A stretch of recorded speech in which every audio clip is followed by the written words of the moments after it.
నమస్తే, welcome to I dream social spot light with కవిత.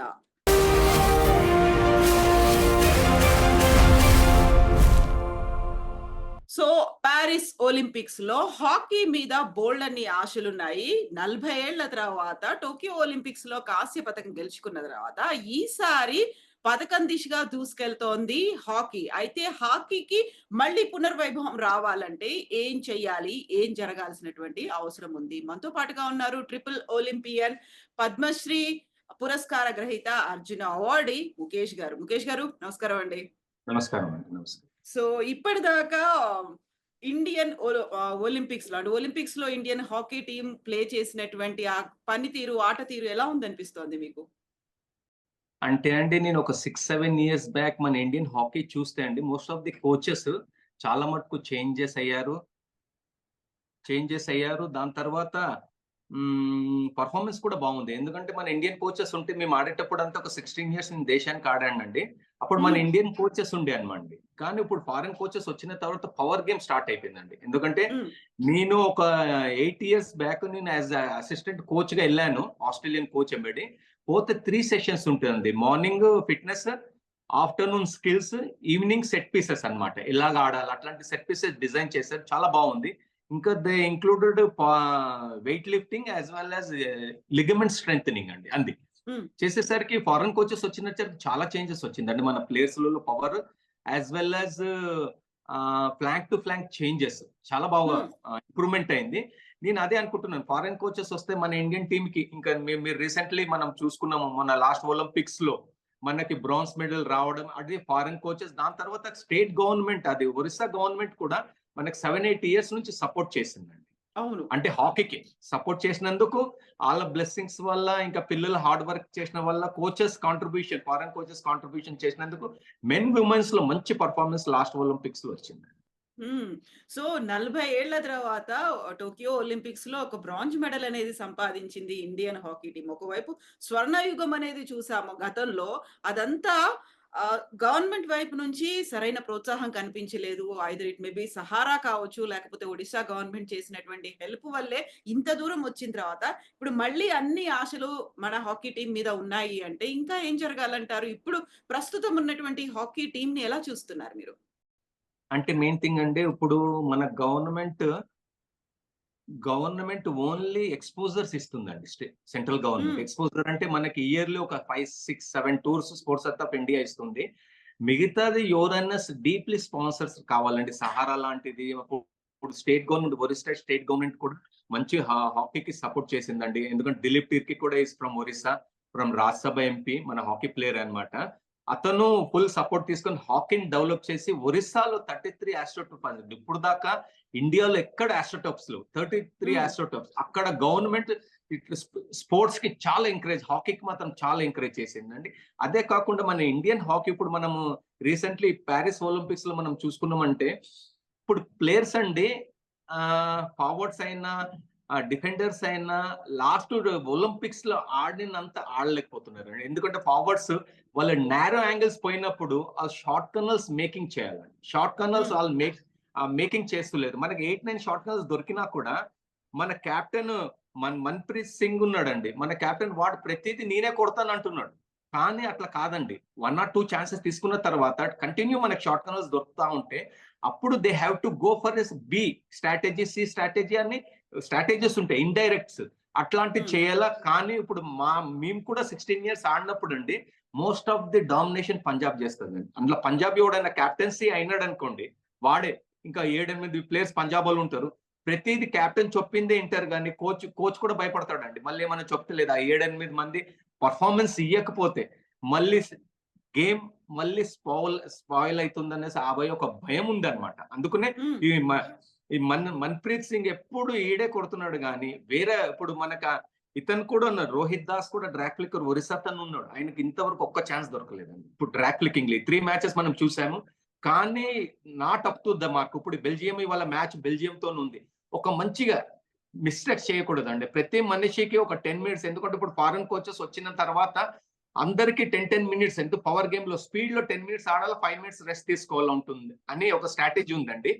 అలాంటిది వాళ్ళు పవర్ గేమ్ తో స్పీడ్ లో ఆడుతున్నారు, కానీ వాళ్ళ బ్రెయిన్స్ ఎక్కడ మనం డాడ్జ్ కొట్టాలి, ఎక్కడ పాస్ చేయాలా, సీనియర్స్ ప్లేయర్సే వాళ్ళు రెస్పాన్సిబిలిటీ తీసుకొని కొంచెం మంచిగా చేస్తే ఇంకా బెల్జియంతో కూడా ఇప్పుడు వరల్డ్ నెంబర్ 1 ఉన్నారండి, మనం వరల్డ్ నెంబర్ 5 ఉన్నాం. మన పూల్ చాలా టఫ్ ఉందన్నమాట.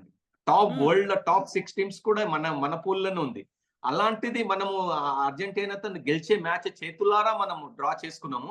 కానీ అది ఇప్పుడు we are qualify for quarter finals. మా టైంలో ఓన్లీ ఒక్క పూల్లో ఇద్దరే క్వాలిఫై అవుతారండి. ఇప్పుడు ఈ ఒలింపిక్స్ లో, ప్యారిస్ ఒలింపిక్స్ లో దే చేంజ్ సిస్టమ్ అండి. మినిమం మన పూల్ నుంచి 4 క్వాలిఫై అవుతారు. మనకు అవకాశం ఉందండి. We are through for quarter finals. ఆ క్వార్టర్ ఫైనల్స్ మనం వెళ్ళిన తర్వాత ఆల్అౌట్ గా వెళ్ళాలి. ఆల్అౌట్ గా వెళ్ళినామంటే కానీ ఇప్పుడు మనం కాన్ఫిడెన్స్ బిల్డప్ చేసేదానికండి బెల్జియంతోని, ఆస్ట్రేలియాతో కొంచెం కాన్ఫిడెన్స్ బిల్డప్ చేసుకునే తప్పులు ఎక్కువ చేయకుండా ప్రతి ప్లేయర్, ఎందుకంటే 3-4 తప్పులు ఈ ఒలింపిక్స్ లో ఎఫోర్డబుల్ కాదు. అందుకని తప్పులు కొంచెం తక్కువ చేసుకొని వాళ్ళు పర్ఫార్మెన్స్ ఇండివిజువల్ గా కొంచెం ఇచ్చినారంటే యాజ్ ఎ టీమ్ గేమ్ తో కష్టపడి ఇండివిజువల్ పర్ఫార్మెన్స్, ఎందుకంటే కొన్ని ఇండివిజువల్ షార్ట్ కన్ డ్రాగ్ ఫిఫ్టింగ్ అది ఇండివిజువల్. శ్రీజేష్ గోల్ కీపర్ అతను మనం అర్జెంటీనాతో ఒక చిన్న మిస్టేక్ చేసినందుకు చాలా ప్రాబ్లం వచ్చింది అనమాట. అంటే బేసిక్ మిస్టేకే కానీ ఎక్స్పెక్ట్ చేయలేదు. ఆ బౌన్స్ బాల్ స్టిక్ టచ్ అయ్యి గోల్ వెళ్ళిపోయింది. అలాంటి చిన్న చిన్న మిస్టేక్స్ మనం చేయకుండా మన టీమ్ కి కొంచెం పెద్ద ప్రాబ్లం క్రియేట్ కాకుండా ప్రతి మనిషి ఒక కాన్సన్ట్రేట్ చేసి ఈ బెల్జియం మ్యాచ్ ఆడినారు అనుకోండి, తప్పకుండా ఒక కాన్ఫిడెన్స్ బిల్డప్ అయ్యి మనం ఈ ఒలింపిక్స్ లో మనకి బ్రాంజ్ వచ్చింది లాస్ట్ ఒలింపిక్ లో, ఈ ఒలింపిక్ లో కలర్ చేంజ్ చేయొచ్చని నేను అనుకుంటున్నానండి. ఎగ్జాక్ట్‌లీ. మీరు చెప్పినట్టుగా ఈ పెనాల్టీ కార్నర్స్ ఉన్నాయి. పెనాల్టీ షూటౌట్‌లు అనే దాని మీద కొంచెం ఫెయిల్ అవుతున్నట్టు కనిపిస్తోందా? చాలా ఎక్కువ ఆపర్చునిటీ వస్తున్నాయి. దాంట్లో కలెక్టివ్ రెస్పాన్సిబిలిటీ అనేది మిస్ అవుతోంది అనిపించిందా మీకు? ఎలా ఉందక్కడ?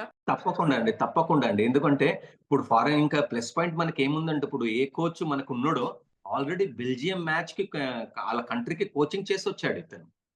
ఇంకా మనకి Belgium what are the strong point, weak points ప్రతి ప్లేయర్ తెలుసు. వీడు ఈ స్ట్రాంగ్ ఉంది, ఈ వీక్ ఉంది, ఈ డ్రాగ్ ఫ్లిక్కర్ ఇక్కడ చేస్తాడు, అట్లా చేస్తాడని కొంచెం మనకి అవుట్పుట్ అయితే ఈ కోచ్ వల్ల బెనిఫిట్ అవుతుంది. అదే కాకుండా హర్మన్ ప్రీత్ ఇతను కొంచెం షార్ట్ కర్నల్ ప్రతిదీ నేనే కాకుండా కొన్ని ఇండైరెక్ట్స్ చేసినారంటే వీళ్ళకి ప్లాన్ బి, ప్లాన్ సి ఉంటాయి అనమాట. ఇండైరెక్ట్ ప్రతి మనిషికి ఉంటుంది. అట్లాంటిది ఏమైనా చేసినారంటే తప్పకుండా మనకి బెల్జియం మ్యాచ్ కొంచెం టఫ్ బెల్జియం కి ఇయ్యొచ్చని నేను అనుకుంటున్నాను. దాని షార్ట్ సో కర్నల్స్ ఇప్పుడు అంతా వరల్డ్ ఇప్పుడు అన్ని టాప్ 6 టీమ్స్ అండి వరల్డ్ లో ఇప్పుడు ఉన్నాయి.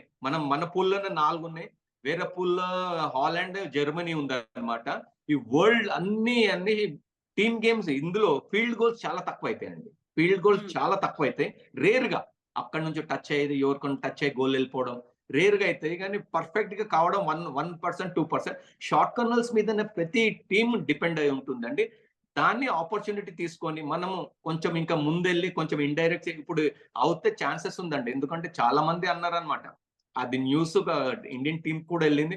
ప్రతిదీ నువ్వే తీసుకోకుండా హర్మన్ ప్రీత్ సింగ్, నువ్వు ప్రతిదీ నువ్వే షార్ట్ కర్నల్ తీసుకోకుండా వేరే ఎవరెవరు ఇంకా సంజయ్ కూడా ఉన్నాడని, జర్మన్ ప్రీత్ వీళ్ళంతా ఉన్నారు. వాళ్ళు కూడా కొడతారు. కానీ వాళ్ళు ఇండైరెక్ట్ తోని ప్లాన్ బి, ప్లాన్ సి తోని మనం సక్సెస్ అయినామంటే కొంచెం రిజల్ట్స్ బాగా వస్తుంది. పర్సెంటేజ్ మన షార్ట్ కర్నల్ పర్సెంటేజ్ పెరుగుతుంది. ఇప్పుడు ఓన్లీ 2-3% మనకి 9 హ్మ్. షార్ట్ కర్నల్ ఒక గోల్ దొరుకుతుంది. యాహ్! సో, మీరు ధనరాజ్ పిల్ల ఇద్దరూ కలిసి ఆడినప్పుడు అక్కడ ఒక కోఆర్డినేషన్ అనేది ప్రాపర్‌గా కనిపించేది. ఈసారి అలాంటి కోఆర్డినేషన్ అలాంటి ఒక పెయిర్ అలా ఏమన్నా కనిపించిందా ముఖేష్ గారు మీకు? లేదండి. నాకు పేరు చాలా మంది నేను ఫార్వర్డ్స్‌ని చూసాను. ఫార్వర్డ్స్‌ని చూస్తే వాళ్ళ ఇండివిడ్యువల్ స్కిల్స్ ప్రాక్టీస్ చేసుకోవాలండి. ఇది కోచ్ ఎవరు చెప్పరు. ఇప్పుడు నేనైనా కూడా అండి, నాకు ప్రాబ్లమ్ ఈ రైట్ వింగ్‌లో ప్రాబ్లమ్ ఇదొస్తుంది. నా ఇండివిడ్యువల్ లిఫ్టింగ్ స్కిల్స్ నేను క్రియేట్ చేసుకున్నానండి. ఇక్కడ కొత్తన్ని చూసాను. చూసిన తర్వాత అమ్మా! ఈ లిఫ్టింగ్ స్కిల్స్ ఎవడైనా స్టిక్ పెడితే దాన్ని లిఫ్ట్ చేసుకొని ఉరికి తీసుకెళ్ళిపోతుండే రిటర్న్. మా గురువు గారు ఇక్కడ అమర్నామ్ గారు ఉన్నారు. హాస్టల్‌లో నేను 2 ఇయర్స్ ఉన్నాను లాల్ బహదూర్ స్టేడియంలో. అతను నాకు రిటర్న్స్ చాలా చేపిచ్చాడండి. ఇప్పుడు కూడా రిటర్న్స్‌లో నేను, ధనరాజ్ పిల్లి అండర్‌స్టాండింగ్ అండి. అది హ్మ్. మన కోచ్ చెప్పడండి. ప్లేయర్సే వాళ్ళు చేసుకోవాలి. నాకు లాస్ట్ మ్యాచ్‌లో ఇది ప్రాబ్లమ్స్ వచ్చింది. ఎట్లా చేస్తే బావుంటుందని నలుగురు ఫార్వర్డ్స్ అభిషేక్ ఉన్నాడండి. లలిత్ ఉన్నాడు. వీళ్ళంతా మన్‌దీప్ ఉన్నాడు. గుర్‌జీత్ సింగ్ ఇట్లాంటి ప్లేయర్స్ ఉన్నారు కదా! వాళ్ళు కూర్చొని ఇట్లాంటి వచ్చినప్పుడు కౌంటర్ అటాక్స్‌లో కొన్ని రిటర్న్స్, కొన్ని wrong foot hockey, Asian skills కొన్ని రాంగ్ ఫుట్ ఇటు చూపెట్టి అటు ఎయడం అట్లాంటిది మనం క్రియేట్ చేయకపోతే ఇప్పుడు ఎందుకంటే ఇప్పుడు మీరు ఎగ్జాంపుల్ అండి. మారడోనాని చూడడానికి ఎందుకు ఇంత స్పెక్టేటర్స్ వస్తారు? మెస్సీని హ్మ్. చూడడానికి ఎందుకు వస్తారండి? అలాంటి స్కిల్స్ ఎందుకంటే ఎవరైనా స్పెక్టేటర్స్ చూసినప్పుడు మీరు కొన్ని స్కిల్స్ కొన్ని డిఫరెంట్‌గా మీరు చెయ్యకపోతే హాకీ ఎట్లన్నా ఎంటర్టైన్మెంట్ స్పోర్ట్స్ కాదు, ఏదో చిన్న టోర్నమెంట్ ఆడుతున్న పోతుంది. కానీ ఆ స్పెక్టేటర్స్ కూడా కొంచెం ఎంటర్టైన్మెంట్ చేస్తే వాళ్ళు కూడా దే విల్ ఫీల్ హ్యాపీ. కానీ ఫార్వర్డ్స్ కొంచెం వాళ్ళు సెల్ఫ్ గా ఇండివిజువల్ గా స్కిల్స్ ఇంప్రూవ్ చేసుకోవాలండి. నాది ధనరాజ్ పిల్లేది, నేను నా ఓన్ గా, ఇంకా సాబు వరకు నా వెంబడి ఇద్దరు ముగ్గురు ఫార్వర్డ్స్ ఉన్నారు. వాళ్ళు ఓన్ స్కిల్స్ అండి, ఓన్ స్కిల్స్ మేము డెవలప్ చేసుకున్నాం. నెక్స్ట్ మ్యాచ్ లో ఈ ప్రాబ్లం వస్తుంది, జర్మన్ వెంబడి మ్యాన్ టు మ్యాన్ ఉంటే ఎట్లాంటి క్రియేషన్ చేసుకోవాలా, అలాంటిది ఓన్ క్రియేట్ చేయకపోతే ఏ కోచ్ చెప్పడండి. ఇప్పుడు ఈ కోచ్ ఫార్వర్డ్ కోచ్ అండి, గోల్ కీపర్ కి చెప్పలేడు పాపం. అందుకునే ఏదైనా కూడా ఇండియన్ క్యాంప్స్ లో మాత్రము, అంటే మన హాకీ ఇండియా ఇంకా ప్లాన్ చేయలేదు. ఇప్పుడు మన దగ్గర బౌలింగ్ కోచ్ పెట్టుకుంటారండి, క్రికెట్ లో బౌలింగ్ కోచ్ పెట్టుకుంటాడు, ఫీల్డింగ్ కోచ్ పెట్టుకుంటాడు. అట్లాంటి డిఫరెంట్ టోర్నమెంట్స్ అప్పుడు వాళ్ళు సేవ. ఇప్పుడు నాకు పిల్లకి ఇంత ఎక్స్పీరియన్స్ ఉంది, రిసీవింగ్ లో, రిటర్న్స్ లో, లిఫ్టింగ్ స్కిల్ లో చాలా ఎక్స్పీరియన్స్ ఉంది నాకు, ధనరాజ్ పిల్ల. అట్లాంటి మా సర్వీసెస్ వచ్చి వన్ వీక్ వచ్చి పిల్లలకి చేస్తే తప్పకుండా హాకీ డెవలప్ అవుతుంది. కానీ ఫారెన్ కోచ్ అది ఎక్స్పెక్ట్ చేయడండి. నేను కోచ్ అయిన తర్వాత ఆయనకి తగ్గినోడే అసిస్టెంట్ కోచ్ పెట్టుకుంటారు. కానీ ఇలాంటి లెజెండ్స్ మన ఇండియాలో చాలా మంది ఉన్నారండి. ఇంకా భగత్ సింగ్ దగ్గర నేను చూశానండి, ఆయన వెంబడి ఒక 10-12 ఇయర్స్ ఆడాను. ఆయన ట్యాకిలింగ్, దిలీప్ తిర్కి దగ్గర ట్యాకిలింగ్, భగత్ సింగ్ దగ్గర ట్యాకిలింగ్ అంటే వండర్ఫుల్. అలాంటి స్కిల్స్ ఇప్పుడు నెక్స్ట్ జనరేషన్ కి మనం ఇయ్యలేకపోతున్నాం. ఇట్స్ వెరీ సాడ్ అన్నమాట. ఇట్లాంటిది మనం హాకీ ఇండియా ఇలాంటి ప్లాన్ చేసుకొని వాళ్ళ స్కిల్స్, కొన్ని skills top players the skills one week వచ్చి సెమినార్ పెట్టుకొని అట్లాంటివి చేస్తే it will be very good అని నేను అనుకుంటున్నాను. సో ఇప్పుడు హాకీ టీమ్ కి సంబంధించి చూస్తే మన ఇండియన్ గవర్నమెంట్ ఎలాంటి హెల్ప్ చేస్తుంది? గతంలో 4 ఏళ్ల కింద కాంస్య పథకం వచ్చింది. సో ఈసారి మీరన్నట్టుగా పథకం కలర్ మారాలి అంటే జరగాల్సినటువంటి మార్పుల మీద ఫోకస్ పెట్టిందంటారా ఇప్పటిదాకా?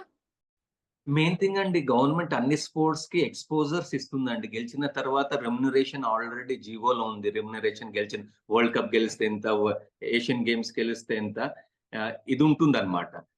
కానీ ప్లానింగ్స్ మన హాకీ ఇండియానే కోచ్ ఇస్తాడండి. ప్లానింగ్స్ మాకు ఇన్ని ఎక్స్పోజర్స్ కావాలా, ఇన్ని ఫారెన్ టూర్స్ కావాలి, ఇన్ని క్యాంప్స్ కావాలి, అదే చేస్తుంది. కానీ ఇక మిగతాది ఇంకా ఏం చూడదండి. ఎక్స్పోజర్స్ మిగతా ఇస్తుంటే మిగతాదంతా హాకీ ఇండియా ఇప్పుడు క్రికెట్ లెక్క ప్రొఫెషనల్ చేయాలంటే, ఎందుకంటే ఇవాళ రేపు జాబ్స్ ఎవరు దొరుకుతలేవండి. మా చాలా మంది ఇప్పుడు ఇండియన్ ప్లేయర్స్ కూడా వారు playing for country, they don't have jobs కూడా.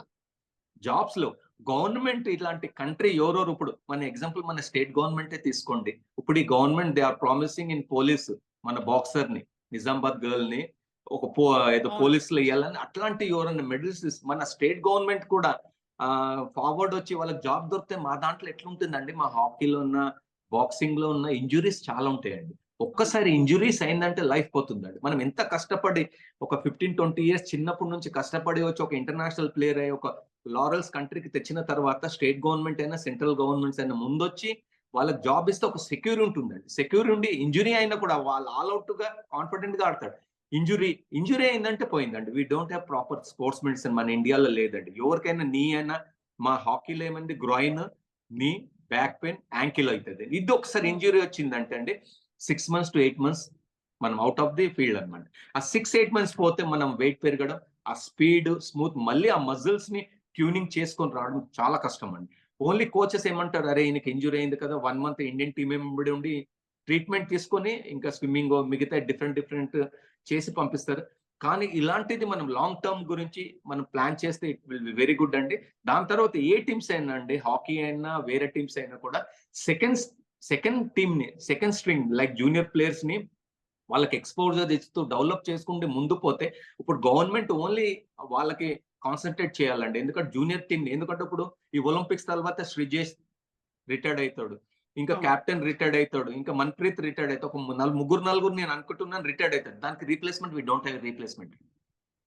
మళ్ళీ రీప్లేస్మెంట్ పోతే మళ్ళీ ఏమైనా టోర్నమెంట్ ఒలింపిక్స్ తర్వాత ఒక 2-3 months లో ఏమైనా టోర్నమెంట్ పోతే వి డోంట్ హ్యావ్ పర్ఫార్మెన్స్ పోతే ఇండియన్ టీమ్ కాన్ఫిడెన్స్ పోతుంది. ఇప్పుడు మనకి మంచి బూస్టింగ్ ఉంది, కాన్ఫిడెన్స్ ఉంది.